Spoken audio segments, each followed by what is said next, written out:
Coming up, this will be episode 25 of Football Then and Now. We've got Chris returning on this day in football. He will be back to do it. I can't do it justice. It's Chris's segment, but he will be back. We will also have the latest. İlkay Gundogan comes back to Man City. I know me and Chris have a lot to say about that. Also, Kieran Trippier's been in the news for about the last 24 hours or so. Could he be going to Everton? Atalanta. And there's some others. There's some other clubs after. I think it was Galatasaray as well. And we'll also have Premier League Week 2, a preview and predictions as well. And if we've got time, we're going to talk about iconic goalkeepers and modern goalkeepers as well. We'll see how we are for time. All this and more on episode 25 of Football Then and Now.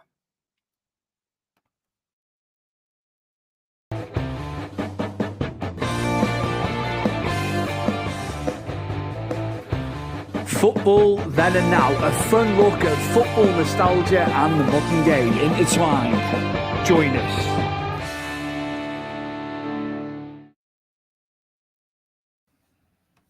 Well, the Wanderer returns, but he wasn't doing much wandering. He was ill. Chris, great to have you back. Also, a big thank you to John Scott, who's filled in for the previous 2 weeks as well. He was there. I called it last minute and he was there for us. So, yeah, but glad to have you back for episode 25. Quarter century of the show. We're not doing bad now, mate. We're getting the episodes up. I'm glad to be back. I mean, I've not been able to hear properly for the last, 3 weeks. So it's nice to be able to come back and do this as well, is hearing everything properly now. So I'm glad to be back, mate. Striking while the iron's hot. You do justice to this segment. It's your segment, obviously, on this day in football. Take it away. Well, on this day in football, as we know, it's August the 23rd, but going back to 2008, and this was Stoke City's first season in the Premier League. No one knew what quite sure we were going to get with Stoke City. Obviously, we didn't know that Rory Delap was going to throw arrows of balls straight into the box and cause absolute mayhem all season. But on this day, Stoke got their very first win against Aston Villa. And I would think the standout of the whole thing, Stu, is you've got it right there. Ricardo Fuller scored an absolute belter of a goal in this game. And I think that's really what stands out. And I think you've got to look at, the progress that Stoke made throughout the whole of that season. Yes, the throw-ins from Rory Delap were absolutely, comical defending with them, but obviously they were really effective. But yeah, you had to give props to Stoke City that season. They shocked a lot of people. They caused some mayhem. They stayed around in the Premier League for a fair few seasons, and then obviously, I suppose overspending, and obviously that one trip to Europe they did. I think I was there when they played Valencia and they got knocked out by Valencia. They were a solid team. Tony Pulis had them working, I suppose like a dice roll, didn't he? And they were sort of hard tackling and, they'd nick a goal. But when it came to the Britannia Stadium, that throw-in against you, I have to keep marking that throw-in. That throw from Delap just caused absolute mayhem. And Ricardo Fuller this season was on absolute fire. They did so well in the Pulis. You know what? Tony Pulis did a fantastic job there, didn't he? And like you say, I remember us going there. We were down at your house in Old Colwyn watching it. I remember Fellaini had just come in. And I remember it being a very, very tight game. And as they say, a rainy night in Stoke was the phrase, because even the top clubs were going there. And it was such a hard place. When you got a point or 3 points from there, it was recognised as a big thing, wasn't it? Because it was such a hard place to go. It was notorious, wasn't it? Especially top side struggled, didn't they, go in there and trying to get something? Yeah, they did. And I think it was just the nature of what Tony Pulis sort of had Stoke, as a working team. They got behind the ball, didn't they? They were tough tacklers. And they would make it absolute awkward. They'd block everything off. And I think because they were so consistent with it, a lot of teams, and you say even the top four teams, just ran out of ideas. And that's where Stoke pounced. And, you know, meaning they'd nick a goal. Maybe sometimes, you know, they'd win the odd 2-1. Don't forget, Stuart, they beat Liverpool by a big number. I'm sure you know what the score was. And Steven Gerrard's last game in the Premier League. I don't know. You're going to have to jog my memory, mate. I'm remiss, I must admit, with that one. That was 6, wasn't it? Was it? I think it was 6, yeah. Crikey Moses. I'm normally pretty good at remembering things, but yeah, but you should be remembering that. Blimey now. It's not every day Liverpool get put 6 past. No, not at all. Not in more recent times. It was that drubbing by Villa, wasn't it? Villa Park, where they got absolutely annihilated. Which, yeah, like you say, you don't necessarily think of Liverpool for getting hammerings, do you? And you can think of other clubs. But yeah, no, thank you for that, Chris. Great to have it with the man himself doing that segment. Obviously, we open with that every week now. And yeah, moving on, Chris. Transfer news. Again, this was developing over the last couple of days. İlkay Gundogan is back at Manchester City. I don't know why he was allowed to go last year to Barcelona. We've said about it. He was integral. You know, he chipped in with a lot of goals as well in that position. So, yeah, he is back. Are you surprised that he's come back? Well, obviously, I was hearing murmurs at the end of last week about obviously Gundogan coming back. Obviously, Barcelona have got themselves in dire straits again, haven't they? Trying to, the players they've signed to actually get them in the team, you know, to register. And then obviously there was this rumor about Gundogan going back to City. You know, I mean, he's a top class player, Stuart. He proved that time and time again when he was in the Premier League with Man City. I think it makes a lot of sense for them. You know, I mean, he was a captain. Don't forget, for Man City, he can. I've lost for words, but he's just the guy that can orchestrate a team. You know, as a captain should do. But he was fantastic in the role he played as well. And don't forget, there was a few times when in his last season for City, he was playing up front. You know, and the times where obviously Haaland wasn't obviously on scoring tons and tons of goals or brought off, Gundogan was pushed forward. I think it's great for City. They brought an old head back who knows the squad, knows the team, knows the league, and you know what I mean. An older head sometimes, you know, can reinvigorate a team that I suppose they don't really need it. But I think there's a lot of pressure going into this season now. He got a lot of assists for Barca. I was looking through his stats, and he had 5 goals, which all his goals came in La Liga. But obviously, he's had assists in the Super Cup and different things, Copa del Rey and things like that. But yeah, I didn't know why he went in the first place. You know what I mean? But then people are saying, how does he fit in with the signings they've had? But I tell you what, it's a good conundrum to have, isn't it? I wouldn't mind it, to be honest with you. And for Germany in the summer, he was fantastic. You know, Germany were playing some good stuff, weren't they? I know they were not that by the eventual win of Spain, but I mean, Germany looked pretty decent, didn't they, in the tournament? Got to the quarters, of course, but I just can't believe it. I just can't believe it. Like you say, Barcelona's predicament. You know, they've got Dani Olmo. They're obviously trying to balance things, wages, things of that nature. There's obviously a lot more to it, isn't there? But like you say, quite the problem to have, isn't it, having him back in the fold? Most definitely. But you know what I mean? You go to the Barcelona thing, you know, they signed Dani Olmo, and they can't even register him. And it's utter madness that, you know, Barcelona find themselves, was it not last season, but the season before, where they were having to shift players out, you know, to register players they've just signed. But Gundogan, I mean, I think Barcelona missed a trick there. I think, you mean, you'd go hell-bent to keep him in, you know, at your club, especially a lot of new players and youth players that Barcelona use. You know what I mean? Like I said, when I say new players, because they're often signing new players, but he's a good figurehead to have. And, you know, a guy you can go to, and if you need a problem, especially if you're a youth player coming up, you know, like you look at like Yamal. Obviously, I know he was terrific in the Euros, but he was brilliant for Barcelona all season. But you know, what I mean, but I know that Iker doesn't play the same sort of position as Yamal, but you know, what I mean, the older head has all this experience that can help. I know they've got Robert Lewandowski there, and I know he's been there and won it all pretty much himself. But yeah, I think Gundogan's just one of those sort of classy players that, you know what I mean, you don't get often. You don't think of Barcelona in this manner, do you? Well, not from when I was. No, the heavyweights. You know, we just think of them And it has happened to them. So it can happen. You're looking at City, the charges and things like that and things going on. Big clubs will be held to account. They don't think they're going to be, but they're the barometer out of the elite that have been made an example of in a lot of ways. Again, I'm just going to go back to Ilkay Gundogan. He was the perfect foil 2 seasons ago when I was at Goodison. Everyone was worrying about Haaland, and he was playing like number 10 virtually. Him and Rodri, I've said it before, were unbelievable in that game. We just couldn't get a sniff. We could not get a sniff. They ran it in the middle. And they were Haaland, and then he weighed in with 2, but then he can do the defensive side of the role as well, can't he? Yeah. It's not just going for complete, isn't he, in that role, would you say?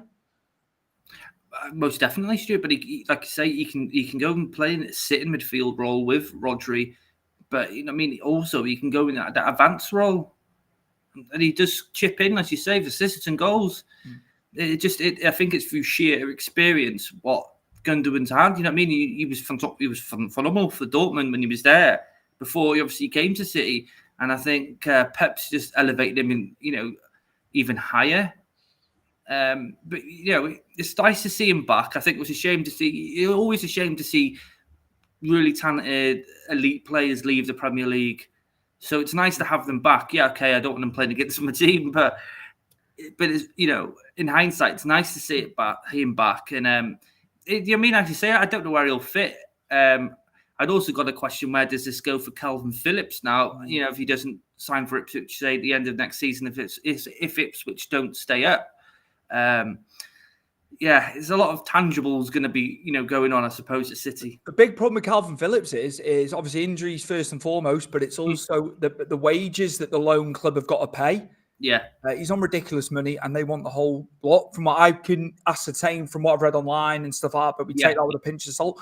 It's a big outlay for clubs, especially Ipswich, taking that on. That's going to be the big problem there. I tell you what, Chris, Gundogan in 2020-2021 season played 28 league games and scored 14 goals in the league. So he was getting 1 in 2. What a return! What a return for that! For that position, number 1. Again, teams are going to think, "Oh, we'll mark him out the game," but he finds pockets of space, doesn't he? And he's quick. He's quick-footed as well. I think you've also got to think. You made obviously the example before Goodison with Haaland, and Gundogan obviously was the ghost behind him. Would you say? And now you're saying about the mark and Gundogan out. You got to think of the amount of players that if you mark one out, there's another. It's a bigger quality or similar quality just standing beside him or on a different side of the flank. It's hard to mark players. Teams that have an abundance of elite players, on the pitch, isn't it really? But like I say, it's a fascinating situation. Absolutely. City haven't spent much. I know they built Salvino, however you want to pronounce it. He had it said differently last couple of years, hasn't he? Who's a top talent anyway.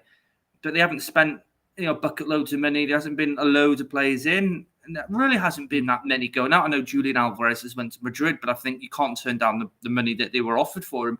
And yet he's won everything now. So it makes sense for him to move on to be the main guy for Atletico Madrid. But yeah, it's not a signing I going into the summer that we were going to see. But it makes sense, I suppose, that it's not much money involved. Obviously, to be signing on fee wouldn't there because he's come as a free transfer. But that's short change for Man City. They'll pay the wages. Yeah, definitely. If he wanted 300,000, say, as a rule of thumb there, I'm just throwing them right. They'll pay it, like you say, because he's not cost anything. So it's what he brings, and I think it further cements that they are favourites now. Adding him in, they were favourites anyway. But I mean, it just, I think, saying that from what I'd seen from Liverpool in the second half against Ipswich, they looked very good last week. Yeah, they did. I watched the game. I was always intrigued to see how Ipswich would get on. Obviously, we haven't seen them for a very long time in the Premier League. And I was intrigued to see. And, I couldn't follow Ipswich in the first half. They gave it a go. But obviously really didn't get, anywhere really, obviously putting the ball back in there. I think they had like 1 or 2 chances, wasn't there? Groves with a header and a few snapshots here. Obviously, whatever Slot said in the second half was a massive boot up the arse because they come out a completely different team. But again, it's like Liverpool will always be there because it's the nature of their team. I think Arsenal could be, they've made some, not many signings this summer, but they made really good ones. Calafiore, the next Paolo Maldini. I was a bit I like, come on, he could be very good, but that's a one of a kind. I mean, I'm not knocking him, but when you put you're trying to compare him with the great Paolo Maldini, I was scratching my head a little bit, mate, when I read that. But again, it's more power to the lad if he can get to that level. And of course. Italy got knocked out early, but he did look good.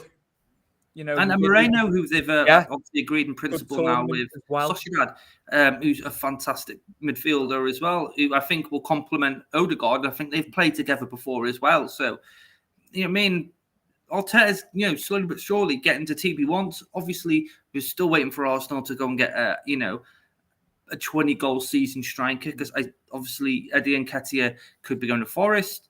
And Julian Alvarez, as much of the work he puts in, he's not a prolific goal scorer.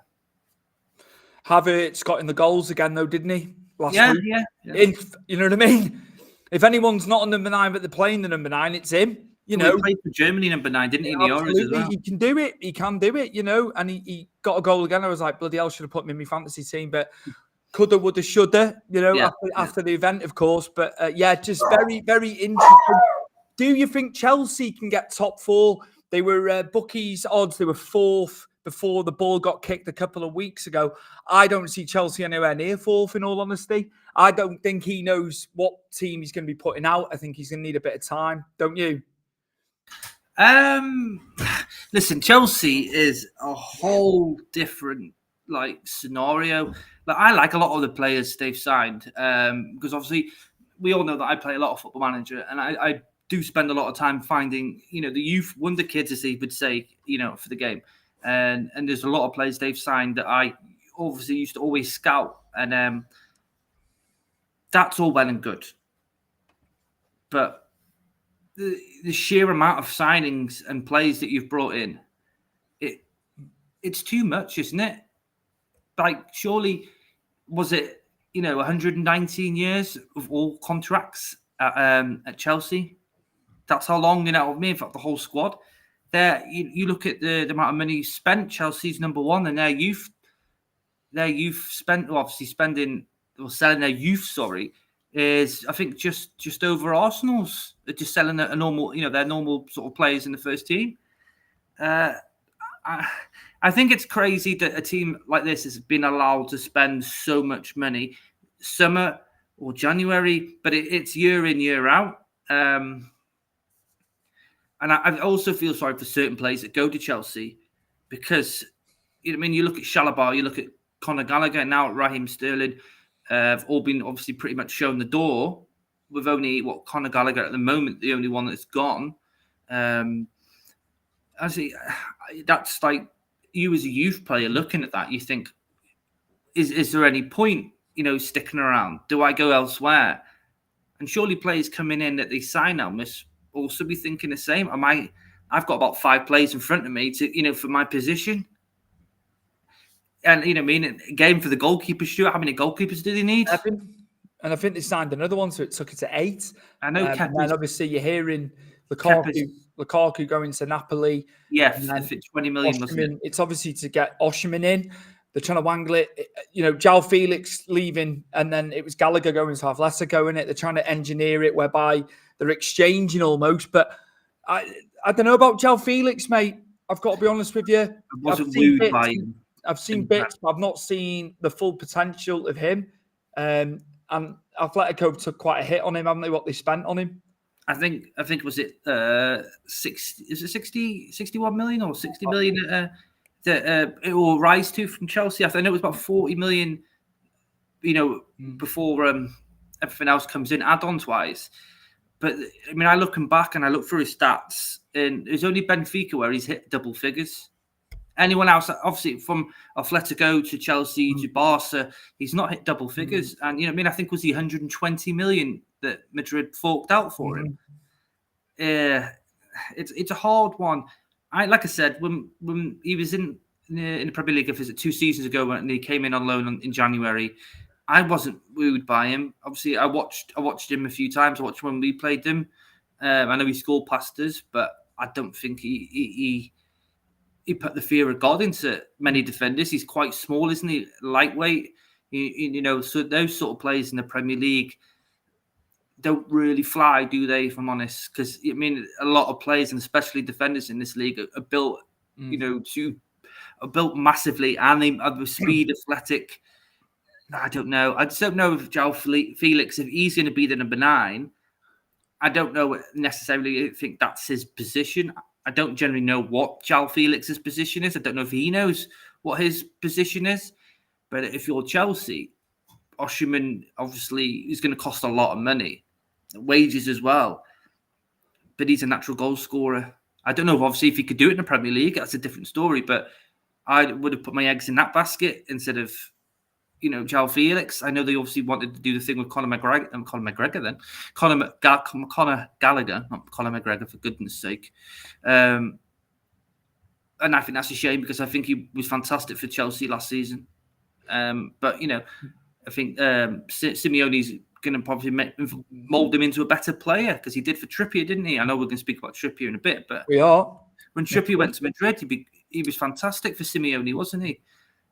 I can't believe Conor Gallagher's gone, but then they're obviously trying to wangle something, aren't they? But yeah, it did not make any sense to me. What a season he had!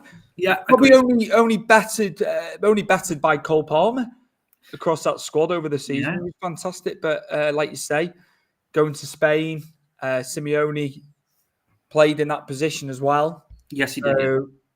If there's anyone who can make him even better, absolutely it will be. But yeah, a bit of a shame I felt because he's been very good. He was good on loan at Palace as well. Yeah. I remember that bullet he put past us. He's a good player. He's a very good player, but he could be, even better. Chris, partly to do with Everton, Oh, God. Dyche remained tight-lipped when he was asked. And it's Eddie Howe cannot guarantee Kieran Trippier will stay at Newcastle. But Atalanta and Galatasaray have been sniffing around him as well. Dyche and Trippier obviously got the Burnley link. Mm-hmm. What do you think? Obviously, Eddie Howe, he's got Lewis Hall, he's got Tino Livramento, hasn't he? But Trippier's got 2 years left to run on that contract. So, do they need to sell or loan him? That's my question. And he'll be 34 next month. But dead balls, free kicks, Chris. Southgate was playing him on the left, wasn't he? In the tournament as well. What do you think about it? He's on a big contract as well, don't forget. He's not on buttons, is he? Listen, what Kieran Trippier did for Newcastle when they brought him in, and he was their first big signing, wasn't he, after they were brought out? He galvanised that team. He's one of the players that really helped, Eddie Howe integrate what he wanted for Newcastle, and he really, really galvanised the team. Listen, as you say, set pieces, his overlapping runs. Kieran Trippier is a fantastic right back. As we saw in the Euros, he's not a dependable left back, but he's right-footed, and he was sort of ushered into that role for England in the Euros, and it is quite difficult. If you don't play in that position. For regards to us, I don't know. I think you got to look at Trippier last season wasn't very good when he did play. You could see that, I wouldn't say he's declining because I think, that's harsh to say, but you could see that the mistakes he was making in games, and especially against us, you can start seeing where it's starting to come down a bit for him now.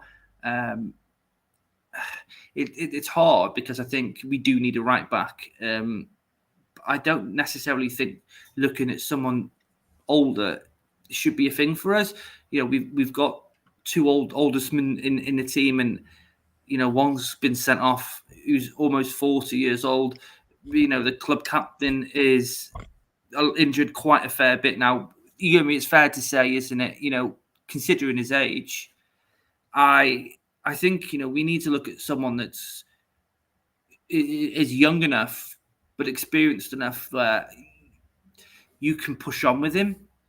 And if it's a loan to a buy, then I'm happy with that. But with regards to Trippier come to Everton, I don't know if this is a person who's motivated enough to come to Everton. I think, that this sort of player, Bayern Munich, when they came in from January, would have been absolutely perfect for him. Italy, you say Atalanta after him. I think Italy, for their pace of their football, would probably suit him better than the Premier League. I don't really know much follow-wise with the Turkish league. I doubt he would go to Turkey, but I just don't think he's the right fit for us personally. But he's a fantastic player, don't get me wrong, but I just think that it's not for us. He's just better. He's better than what we've got. And Patterson's just out. He's just always out. It's just not got going for him. Everton, it just has not happened. But it'll be Mason Holgate tomorrow, but right back by the looks of it. No, don't. So, and he's probably going to go to a back five in that game as well. I can see it a mile off. Like where he's going to go with that. Absolutely shambolic after the first 20 minutes last week. And you kind of knew where it was going when we missed them chances. And as I said to John, Ashley Young's going to have to mark Matoma. And lo and behold, first real chance, they bury it, don't they? And it was just terrible, very bad. Not too dissimilar to Fulham, although we only lost 1-0, didn't we? Yeah, I think with, you look at Minter, and who was the other really pacey player they brought on after Minter went off, and Minotoma is very trickery and obviously got pace as well. Mikalenko doesn't really do well with pacey wingers, and Ashley Young's 140, so he's never going to catch someone who obviously he's going to outrun him. I do think he was stupid enough for that sending off, and he let the ball bounce through his chest. He should have just headed it out. With all of his experience, I would have thought Ashley Young would have made the right decision there. But this is our problem when you're playing a 39-year-old. Why haven't we really got a backup? Why haven't we gone out this season and had a look? Yes, I know we need to replace Onana, and Ugo Buurman was fantastic for us in that game. I think the only player that stood out for me. Putting his foot in, energy, getting forward, he's strong. Yeah, likes to tackle. The Corey and Idrissa didn't do much, did they? It was all it was all Irrigaboom. Sorry, I jumped in then. No, it's fine. But Idrissa made his normal cock-up where he dilly-dallies on the ball, doesn't he, when he gets it from the centre-back and he loses it. I think Decore, I just don't think it. Now we've got two number 10s in Lindstrom and Ndai. Why they weren't playing? I know he likes to integrate them slowly, but when we're 2-0 down, why aren't we just chucking them on? I think McNeil was a ghost all game. I just think he didn't get going whatsoever. And he's never had pace. He's never had pace in that role anyway. He's not pacey for that position. Better. Don't get me wrong. A couple of seasons ago, he was burying goals, wasn't he? Decore was getting goals, but it's where now it's a fact where Dyche now needs to be bold and actually make the changes. When's O'Brien going to be ready, Chris? If he's not ready now, I don't get on Dyche's case. But I'm starting to think like you and several other fans with decision making and sticking to the same plan, sticking with the same players. You needed to throw all three of them in. If not, start them. Just start them. It's and Dye's got pace, trickery. He'll have a shot. Lindstrom on the dead balls as well. He's got to be bold, doesn't he? But then we're going to sit back tomorrow. It's so obvious what's going to happen. But Tottenham in the second half against Leicester didn't look that great, but you never know with Tottenham. They can be very good, but on other days not great. But what do you think in terms of predictions? Because I'm going to go into predictions anyway for the other games. God, you say obviously Tottenham second half against Leicester, and I agree. They put the foot off the gas, but don't forget this is Tottenham's first game of the season at home, so. Enough of their fans will absolutely galvanise them. I can't see nothing less than probably a 3-0 victory to Tottenham. I know we were much better than them in the second half last season, and we were unlucky with Calvert-Lewin's goal being offside. Oh no, so wasn't he on offside? Sorry, apparently he fouled a player, but he didn't. VAR, fantastic as it was at Goodison last week. I think, I can't see us getting anything out of the game. There's nothing going forward. And you know what? I actually do feel sorry for Calvert-Lewin, and I can probably understand why you'd want to go if he doesn't, if he's not willing to sign his contract, because he's getting nothing. The ball was coming in from Harrison and McNeil. If McNeil ever puts a ball in, if he isn't trying to, get inside, the horrible balls. They're going right over his head. And what is he, expecting to do? He's got a massive head and prowess, but he's not getting a decent enough ball crossed in for him to header it.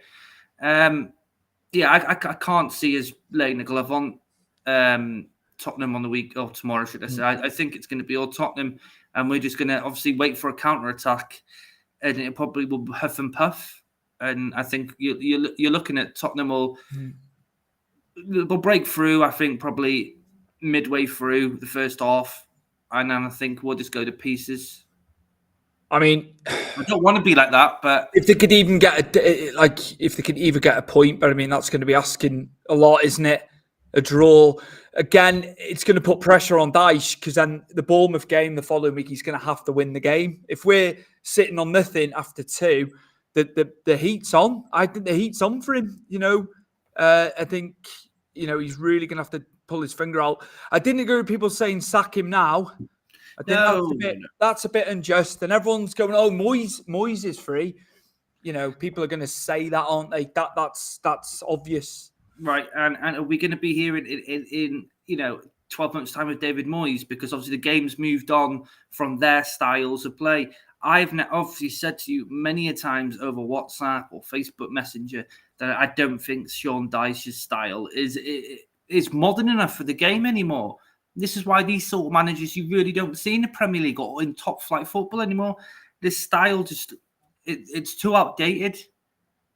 You need pace, and we haven't got any pace in that squad whatsoever.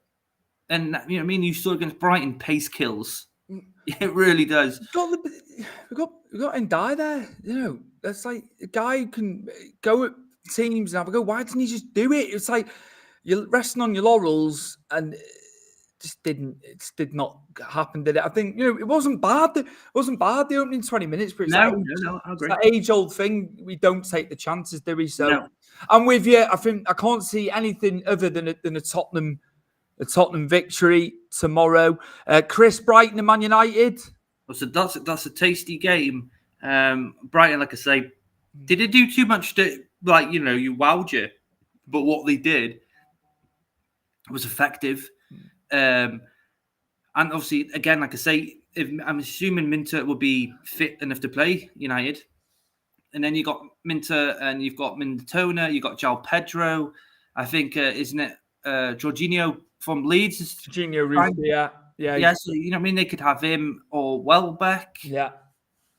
I think it'll be a tough game for United because I thought against Fulham on Friday, I thought Fulham got in quite a lot. They were just very unlucky that they obviously didn't have their finishing boots on either. But Xerxes found the spot, but that's what he does, and he's always done that. Is his early career, should I say? I think that'll probably be like a 1-1. That I've got a 2-2. I was thinking a 2-2, so we're along the same lines of a draw there. Before, I don't want to make it all about Everton because we want to give the whole scope. Everyone knows we're Everton fans. They allowed the Dingra loads. He just went into space because they were sitting back. It's like Michael Keane doesn't know positions or anything, does he? No, I don't want to make it about that, but just saying that Sammy Adingra, he's a problem. He had good performances last season. So he did. They really have got good. They've got a good team still, even though they've sold people. But yeah, Chris is going 1-1. Brighton United. I'm going 2-2. I'm going for the Desmond 2-2. The Desmond for me on that one. Palace West Ham. Chris. London derby. You see, obviously West Ham were bought really well, and I thought that Villa, obviously who they played on the weekend, and a good old friend of ours, Unana, scored and gets man of the match. Just figures, doesn't it, with us? I think it's a tough one because I think West Ham weren't blown away by Villa, but Villa, they're just Emre's got them ticking, hasn't he? And Palace, I just don't know with the amount of players they're selling at the moment. I mean, you're seeing Anderson could be going to Fulham. Gaethje, obviously we don't know if Newcastle are going to come for a bid, but if they do, how are they going to replace either of those defenders? Because both of them, are a rock for Palace, and it's just I just find it's where they're going to find someone or two players that play the same role, or well they can, but you know what I mean, the style that they play, Gaethje and Anderson, are very hard players for Palace to sort of find something else for. West Ham had a brilliant summer. I thought they bought really well. It's a difficult one, but I think this is another one where I think Palace do play really well at Selhurst Park. And I'd probably go 2-1 West Ham, though. They need it because obviously they've lost the first game. I think it's going to be very, very tight. I'm going to go 2-1 Palace, but I know West Ham have bought very, very well. Lopetegui win. I like Glasner. I really like Glasner, and I just feel Palace will win that one. Fulham, Leicester, Chris. So Fulham obviously lost in the opening night last Friday, as you said, but good performance in part. They did have their moments, didn't they? Leicester with a great draw. Jamie Vardy, Steve Cooper was like, I'm putting you out there, you're playing. And not got the pace as such these days, but knows where the goal is, eye for goal. You say he hasn't got the pace as much now, Stuart, but he knows how to put the ball at the back of the net. This is a weird one with me because I thought Leicester played really well against Tottenham, but then I think a lot of teams do raise their level against the top six, the Sky top six. I think Fulham were unlucky against United. Obviously, it was just one of them where moments of lapse, wasn't it? And Xerxes just tickles it into the far corner, doesn't he? Other than that, I think there was a really good draw for them before that went in. Leicester, I think I'm still not sure with Leicester. Obviously, they've still got their points deduction to come at some point, whenever that may be. I think Fulham will win this, Stuart. I think they'll be a bit more convincing, and I think they'll be probably. I'm going 2-0 Fulham. I think they're going to bounce a bit more because I don't think they will have lost too much confidence after the United game. It's a bit of a blow losing in the last sort of minutes, but I think they look good enough that this game they'll show everybody else. I've got a Fulham win as well. I'm going to go 1-0. I'm going to go 1-0 Fulham at Craven Cottage.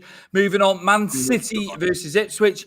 Ipswich's stats, especially in that first half, the intensity, they were high. The PL rank for the weekend was very, very high, but obviously came a cropper in the second half, I think, because they put so much into it. Yeah, you could tell. Not too dissimilar to how we are with Dyche in some games for the intensity. And the stats reflected it. I mean, Jacob Greaves had a good header that I saw in that one. I've got to say, I'm going 3-0 City, Chris. I think Ipswich are going to struggle for goals, and I think City are going to swarm them. And I've got to say, it's a City 3-0 for me. I think I totally agree with you, and I thought Ipswich were really good in the first half against Liverpool. But you're playing at home there. Go into the Etihad, is a completely different ball game, and I agree. Like Ipswich only have to make one mistake against Man City, and they're a goal down, and it can be a very quickly processed where they'll get one, get two, get three, get four. I'm going for a 5-0 there. You're going higher than me. I thought I'll go 3-0. Yeah, but I think there's a lot of pressure on Man City this season. Absolutely. A lot of people are talking at Arsenal and Arteta. How close he's been in the last couple of seasons. And he, has he got the beating of Pep this season? And I think the pressure's there, but obviously I don't know if Arsenal can do it. I'd rather make a statement on that after the summer window's closed, and then we've got the full squads, and then we can make an opinion who we think could win the league then. But yeah, I think City are going to obviously make a big statement in this game. I just think it's just to put the fear of God into everybody else. City early on as well. They do tend to slip up early on and then just kick on, don't they? As the season goes on, they are susceptible early on to losing a couple. So as you say, just reiterating what you're saying, they want to hit it consistently, don't they? They want to not slip up early and make a statement. And goal difference, Chris, we've seen how tight it's been winning it. I think goal difference, you've got to look at your goal difference, I think, and get as much as they can. Southampton versus Forest. Southampton had a man advantage for well over an hour and still lost to Newcastle, Chris, which I thought Southampton will make this one man advantage, pay, and they'll get back into it. But Newcastle defended like hell. Fabian Schär was sent off early. I got a -2 in the fantasy football because of him. I thought, he'll be good for a goal. He'd be good for a goal. That was my thinking. But no, that wasn't the way it went down. Forest drew, didn't they, against Bournemouth? So I think Southampton are going to struggle. And I'm going to go with Forest on this one. I think, I've got Forest. I like Hudson-Odoi. I like Gibbs-White. I think they really played well towards the end of the season. They look really good. Chris Wood with a goal last week. I can't see past. I'm going to go 2-0 Forest at St. Mary's, unfortunately. Sorry, Russell Martin. I just it's a hard one because, we all remember Southampton from, a few seasons ago, and they were a right pain in the arse of a team to play, especially when you went down to the St. Mary's. Having to deal with Wood-Prowse's set pieces were insane. But obviously he's moved on. A lot of players have moved on. They've changed a lot of the way they play as much now. So we haven't got Che Adams. They haven't got that sort of style now. It's a bit more youthful, isn't it? They picked up an attacking midfielder from Chelsea. I can't pronounce his second name, but he's French and he's quite well renowned, in the youth setup in France. One for the future, but unfortunately I can't pronounce his name. Begins with UG though, so if any of you people out there can figure what I'm saying, who I'm talking about, then there you go. But he's a really talented player, and they've got him in on loan. Besides that, there isn't many players that stand out for me this so far in the window that Southampton have brought, to stay in the Premier League. And I think they're one of the favourites to go straight back down. But Stu, Nottingham Forest may have all these players that you just talked about, but they were very up and down last season, and they were very up and down throughout the seasons. I say, they had some good wins, and they kicked on towards the end, but they were also losing games they should have won, even with the players they had. And I think Southampton could pinch this, mate. And I'm going to go for a 2-1 Southampton. Two different scorelines there from us, which is good. Yeah. So we look forward to that as well. We've obviously spoken about Tottenham Everton. I'll just ask you for a score for this one because we've given it a bit of a preview. 3-0. Sorry? 3-0 to Tottenham. Oh no. I think we'll lose. I hope we don't. I hope we don't get hammered like that. But Holgate and Michael Keane in the team, Stuart. I think if they sit back, which is coming here, it'll be hell on earth sitting back. Then on the flip side of that, if they do attack, we're going to be open at the back. And Holgate worries me, Stuart. His tackling is it's frightening because when he goes in for those slide tackles, he's always making mistakes and he always goes too late. And we could either give a penalty up quite early on if he gets beaten on the right hand side. If he does play right back, is Tarky going to be all right for tomorrow? No, I don't think so. So it's going to be O'Brien's going to have to start. Whatever happens here, it's going to be O'Brien and King. He's going to struggle to have a back five here. Holgate's going to play full back. Yeah, we'll have Keane, O'Brien, and Mikolenko. What about giving one of the young lads a go at right back? Do you know what I mean? Yeah, but I know I like Roman Dixon. I thought he looked really, Reece Welsh. But it's a hard one, isn't it? Do you really want to necessarily throw a youth player in that's never played in the Premier League? You've got to look at it from both sides of the coin with Dyche. But of course, I want to see our youth players come through. Don't get me wrong. Other clubs will do it. Sometimes this lad might not necessarily be ready, but it's the experience of it. So you got to look at it from both sides. I do take Dyche's stance on it in some respects, but we're so threadbare. We're so threadbare in that position. But we've known this for ages, Stuart. The thing is, left and right back. Yeah, we've known for a very long time. Yeah, absolutely. So I think my heart is saying a 1-1. My head's saying I've got 2-0 Tottenham. Arguably the game of the weekend, Chris. Aston Villa host Arsenal. What a game this is going to be. Mm-hmm. I look forward to this one. I'm sure you'll be looking forward to this one at 5:30 tomorrow night. Again, just Villa looked very good last week. Got through 2-1 against West Ham. Arsenal victorious as well. I'm going to go 2-2. I've got a 2-2 draw for this. I think Villa will give them a game. I think you say Villa have been Arsenal's Achilles heels. The last couple of seasons, they struggle with Ollie Watkins. They really do. Not many players Gabriel and Saliba have problems with, but it's Ollie Watkins. It seems to give everybody's defenders just like nightmares. He always seems to find a goal against Arsenal. So obviously that will be, that'll be a main focus. But then Arsenal again, they look tidy opening weekend. I don't think they were putting under that much pressure. This obviously was it 2-1 or was it 3-2 last season, wasn't it? And then Arsenal come back in the last 10 minutes, didn't they? Was it last 5 minutes against Villa? I don't know. I'm probably thinking that Arsenal pinch this. I think Arsenal.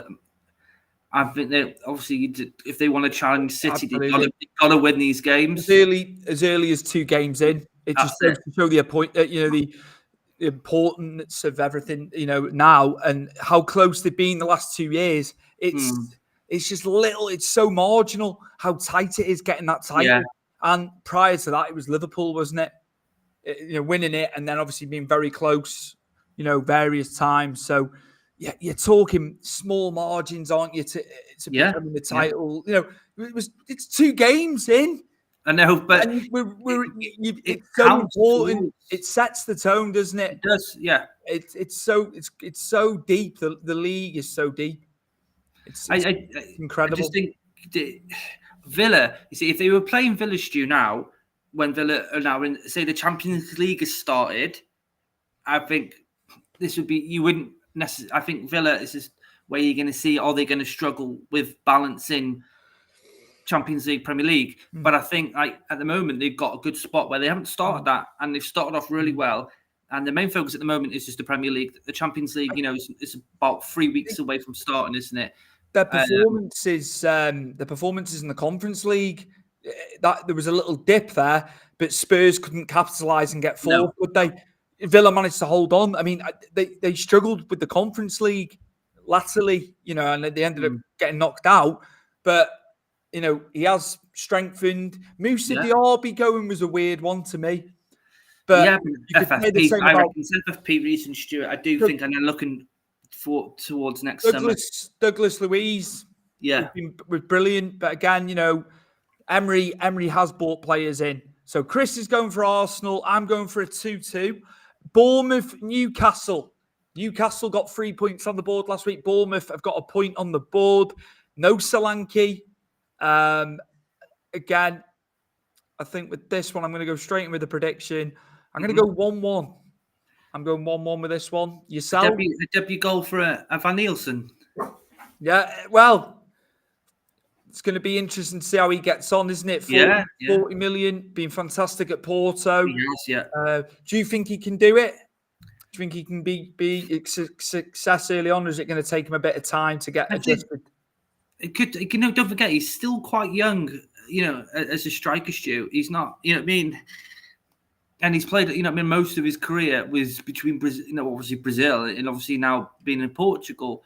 And I definitely say that the Premier League is the toughest league in the world. But I'm thinking he's got a good eye for goals, Stuart. And I think, mate, if it doesn't kick straight on, I think he will find the net sooner rather than later. And I think on a consistent basis as well.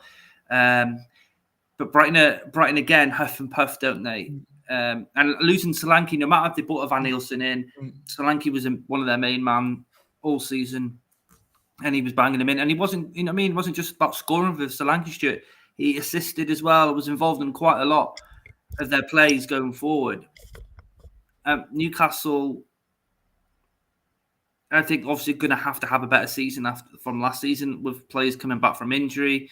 They haven't really bought many players this summer either, have they? They've kept hold of this sack, haven't they? Which is massive for them.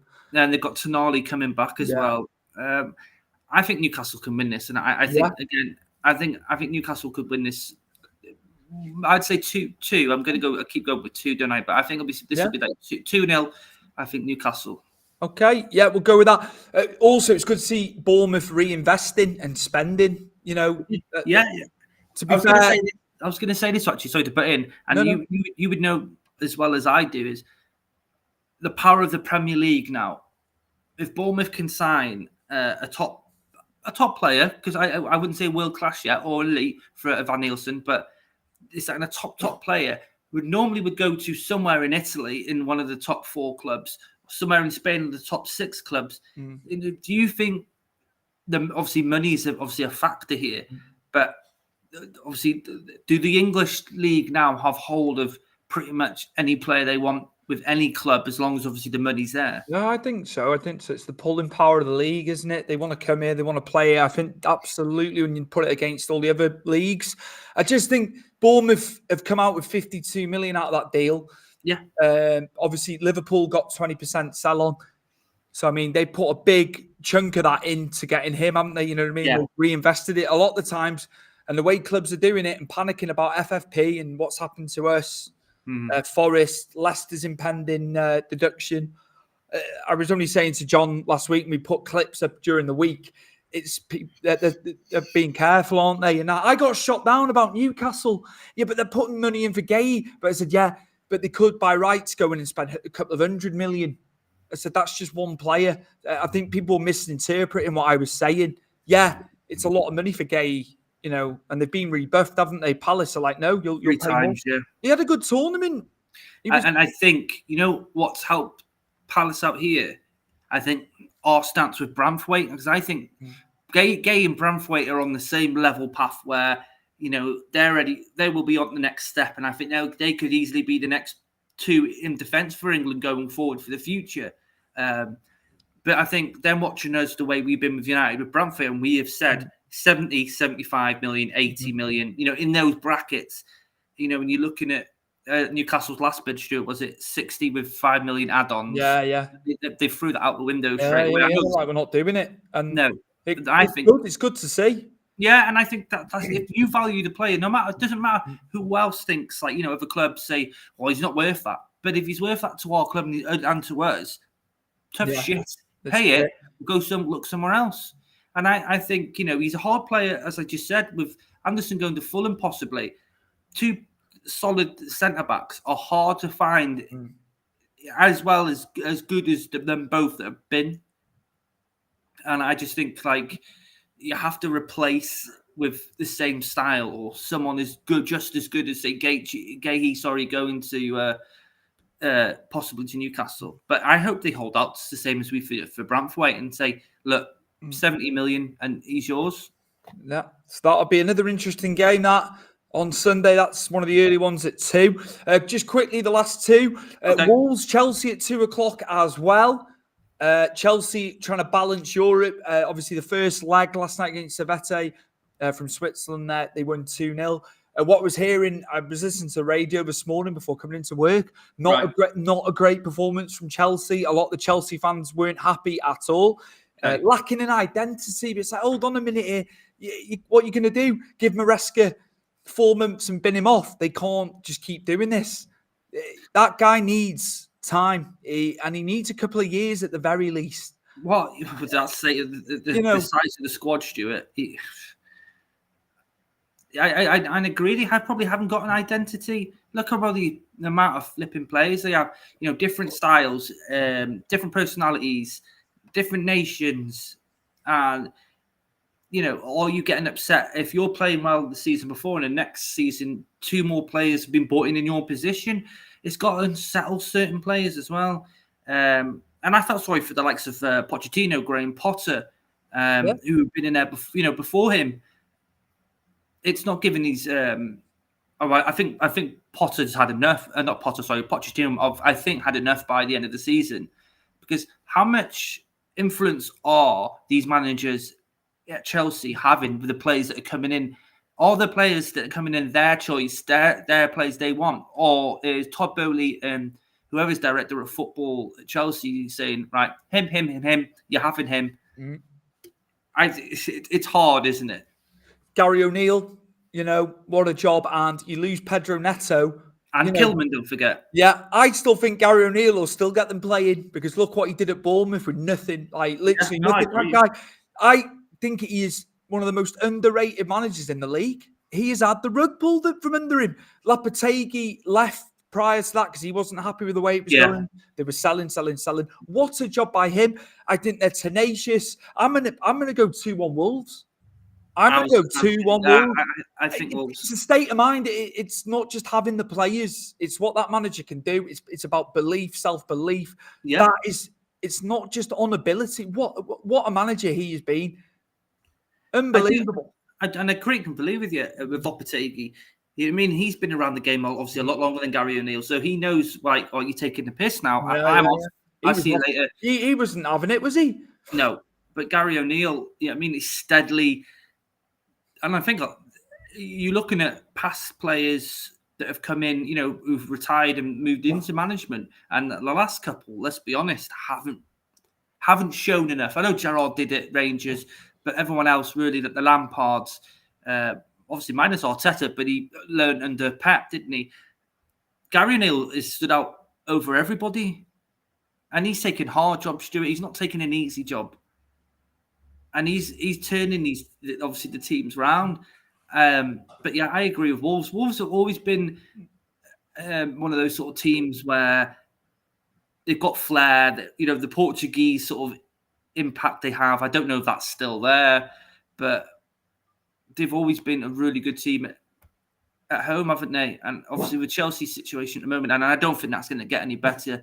I see Wolves as well, 2-1. Comfortable 2-1 as well. We're in agreement there. But poor Chelsea, Paul Maresca potentially here again. And in closing, the final game of the weekend, Liverpool versus Brentford. Yeah, Ivan Toney.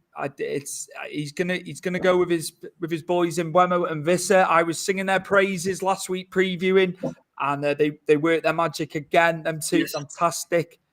But I just think I've got Liverpool. I think 3-1. Slot, they looked very good last week. Mm-hmm. He's not signed anybody. I think Slot's second half performance, you could argue, was probably the performance of the weekend. The way Liverpool played, and it really was a game of two halves. Brentford are plucky, don't get me wrong. I love Thomas Frank. I love what they're doing. Fleck in goal, I like him as well. But I just feel Liverpool, the players have been in that nucleus for so long. They know each other inside and out, don't they? Yeah, and I think it's Arne Slot's first game at Anfield. You know what I mean? And we know what the Anfield crowd's like, and that will galvanise, obviously, the team, won't it, completely. I think he's got the players moving better. Obviously, in the second half, you saw, I wouldn't say old Salah because he's aging now, but you've seen him a lot more happier on the ball, didn't you? And then he was, say, the tail end of last season with Klopp, whatever that problem was. I agree. Anyone that plays Liverpool really at Anfield, I think that goes for pretty much every club in the division, have problems going to Anfield, don't they? Really, and you see that with like how long their unbeaten run was at Anfield before COVID happened. I think Liverpool can put a lot of pressure on you, and you can wilt under the pressure, and especially with the fans, obviously at Anfield, down your necks as well as you have the opposition of the opposition team.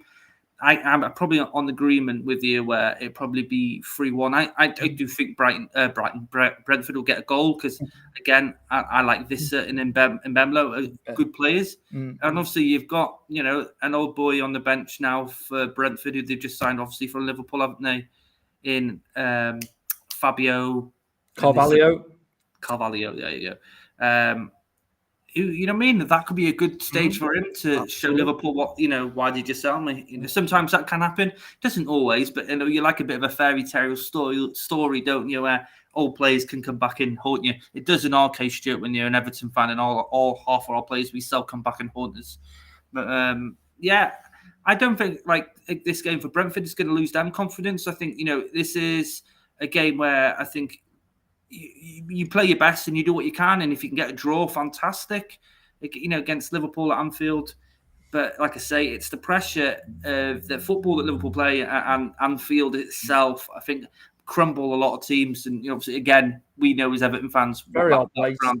It's a very hard place to go and get a result. But lesser teams have gone there over the years. Not putting Brentford in there, but lesser teams have gone there, and there's been some shock results. They up the game against the big teams. They really, really do. But for the most part, Anfield is a fortress. Just unfortunately for Brentford, I just think Liverpool have got too much in the tank, and they want to set the tone as well. They don't want to be getting behind to Arsenal and City early on as we're getting back to it. It's so crucial. It's so crucial winning these games, because you got the big games, haven't you, when you're taking on the top 6, the top 4. This has been the preview and our predictions. It's game week 2. The Premier League is back. It's come around very quick. Obviously, we've had the international tournament over the summer, so it has come around quickly. Chris, before we go, the socials, please, where the viewers and listeners can find us. We're across so many different social platforms. So, if you like other social platforms, Chris has got them for you right now. Okay, on X or Twitter, whatever which way you want to pronounce it, we are Footy Now and Then. On Instagram, we are Football Now and Then. Same for YouTube, Football Now and Then. Facebook, Football Now and Then. And we are on all cross audio forms. You can find us everywhere. I don't really need to tell you what they are, because I'm sure everyone by now knows whatever you listen to and whatever company you use. But we're everywhere. So, if you want to go back to our old episodes or listen to Stuart and John for the last couple of weeks whilst I've been off, we're there. You can easily go there. Brilliant. Fantastic. TikTok, we've had a lot of views this week. TikTok. We've had a lot of views, and Chris, you're going to love this. I don't think I told you. I'm going to say, obviously I'm moving around all the time. I'm like a jack in the box. Some guy said, is that guy on Spice? I thought, he's not talking about John, because he wouldn't move around like that. Years ago, that would have pissed me off. I was giggling, mate. Is he on Spice? Again, probably. Where are you getting the money for that from, then? Well, I don't know, mate. And I've seen some Spice ads in doorways in Leeds over the years in different places. Not good, monging out in a doorway. But not for me. I digress. Years ago, that would have got to me. You know what I would have been? I would have been messaging you, going mad. You'd be like, just calm down, don't worry about it, fuck him, and all the rest of it. But it did tickle me. I thought, they can't be talking about John here. It's got to be about me. So there we have it. But TikTok's been fantastic. We've had a lot of comments in there. So just building. We're just building. When you add everything up, we're not doing bad.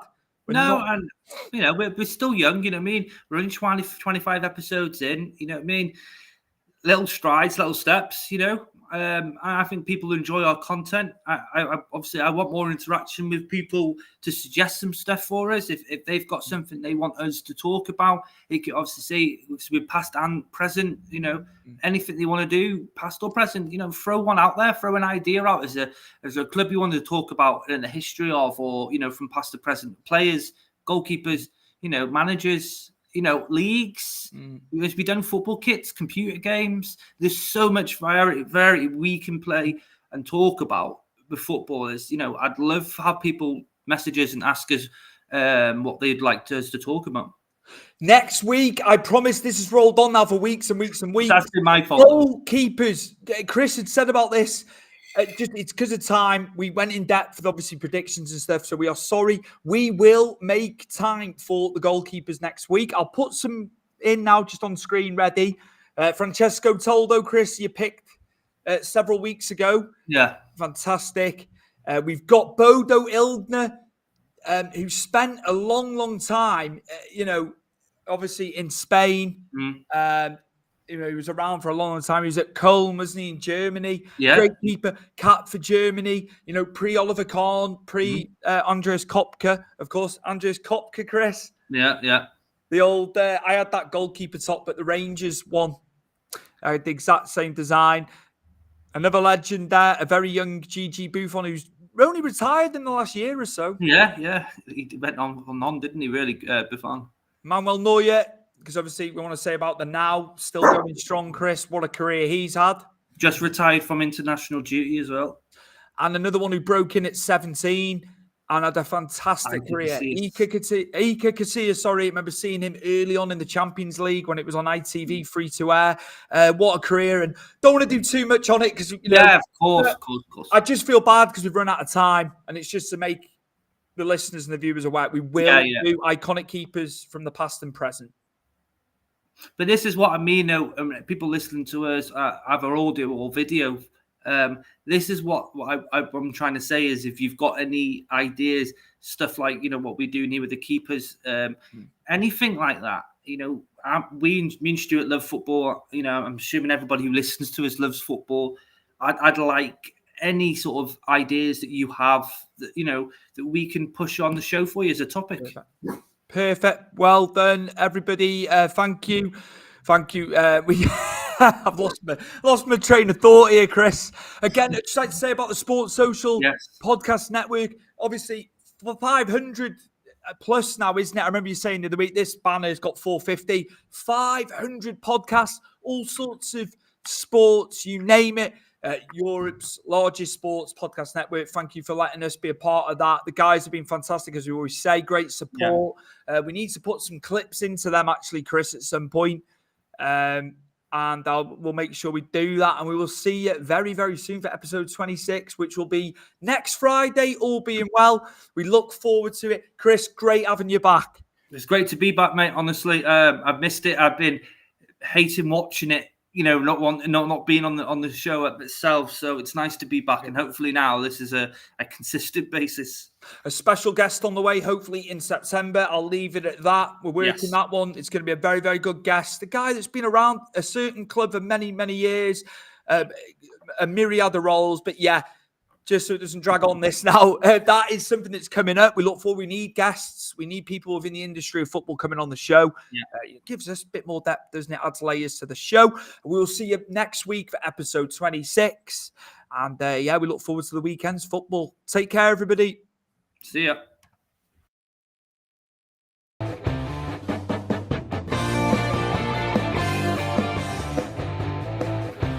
Football Then and Now, a fun look at football nostalgia and the modern game intertwined. Join us.